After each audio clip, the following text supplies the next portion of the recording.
ভারতের ক্ষেপণাস্ত্র ও বিমান হামলার পর পাকিস্তানের প্রধানমন্ত্রী শাহবাজ শরীফ দেশটির সেনাবাহিনীকে আত্মরক্ষার অংশ হিসেবে প্রত্যুত্তরমূলক ব্যবস্থা নেওয়ার অনুমতি দিয়েছেন। বুধবার ভোরে ভারতের চালানো একাধিক প্রাণঘাতী হামলার কয়েক ঘণ্টা পর এই সিদ্ধান্ত জানানো হয়। পাকিস্তানের জাতীয় নিরাপত্তা কমিটির জরুরি বৈঠকের পর শাহবাজ শরীফ পাকিস্তানের সশস্ত্র বাহিনীকে নির্দেশ দেন যাতে নিরপরাধ পাকিস্তানি নাগরিকদের মৃত্যুর প্রতিশোধ নেওয়া হয়। ভারতীয় সেনাবাহিনী পাকিস্তান এবং পাকিস্তান নিয়ন্ত্রিত কাশ্মীরের বিভিন্ন স্থাপনা লক্ষ্য করে হামলা চালায়। এতে অন্তত ২৬ জন নিহত হয়েছেন, যাদের মধ্যে ৩ বছরের একটি শিশু রয়েছে।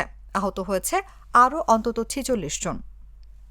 এনএসসির বিবৃতিতে বলা হয়েছে, নিরপরাধ পাকিস্তানি নাগরিকদের মৃত্যু এবং পাকিস্তানের সার্বভৌমত্বের সুস্পষ্ট লঙ্ঘনের প্রতিশোধ হিসেবে পাকিস্তান আত্মরক্ষার অধিকার সংরক্ষণ করে, যে কোনো সময়, যে কোনো স্থানে এবং যে কোনো উপায়।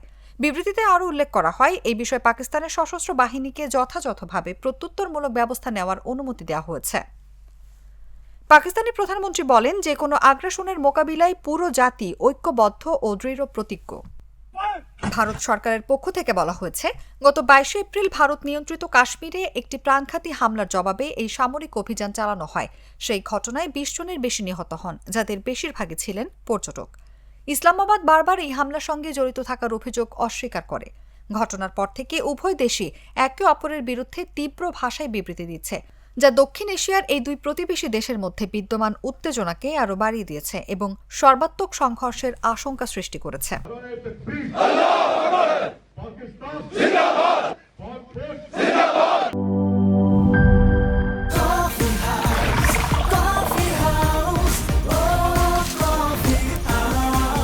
কফি হাউস, প্রতি চুমুকে আড্ডা জমে।